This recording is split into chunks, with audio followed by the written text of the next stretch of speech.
Ibadah sholat fardu jika ditinggalkan maka siap-siap saja menerima azab dari Allah. Meninggalkan sholat termasuk perbuatan murtad.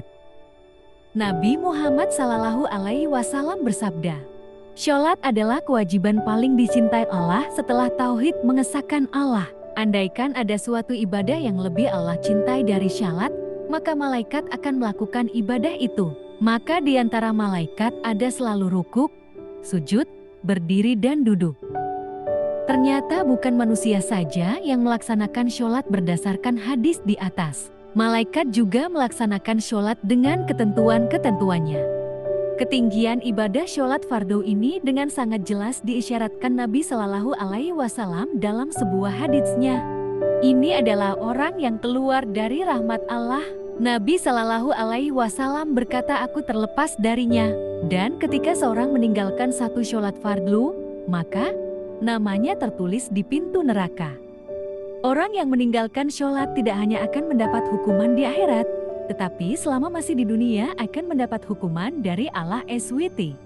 Dalam hadits Nabi disebutkan bahwa ada 6 macam hukuman yang menimpa orang yang meninggalkan sholat selama masih di dunia, yaitu: pertama, akan dicabut keberkahan dari umurnya.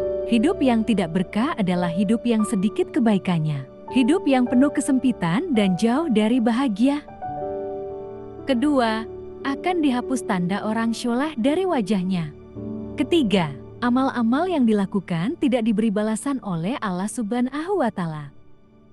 Keempat, doa-doanya tidak akan dikabulkan.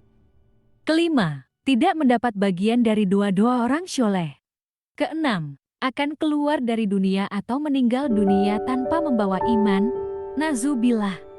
Masih banyak lagi keterangan yang menjelaskan betapa berat hukuman orang yang meninggalkan sholat. Adapun ibadah sholat yang tidak boleh ditinggal itu sholat fardu yang 5 waktu, yaitu sholat subuh, zuhur, asyar, maghrib, dan isya. Sedangkan sholat sunat mulai sunat rawatib qobla dan ba'da sholat fardu, sholat tahajud, sholat duha, dan sholat sunat yang lainnya hanya sebagai penyempurna kekurangan dari sholat fardu. Baik di dunia, di alam kubur, maupun setelah hari kiamat. Jadi, sudah selayaknya orang Islam berusaha semaksimal mungkin untuk menjaga sholat.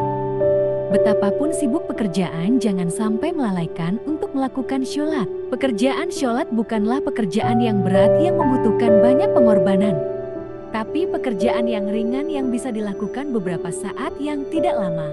Betapa rugi orang yang meninggalkan pekerjaan yang ringan, yaitu sholat. Padahal sholat itu bisa mendatangkan keberuntungan yang besar.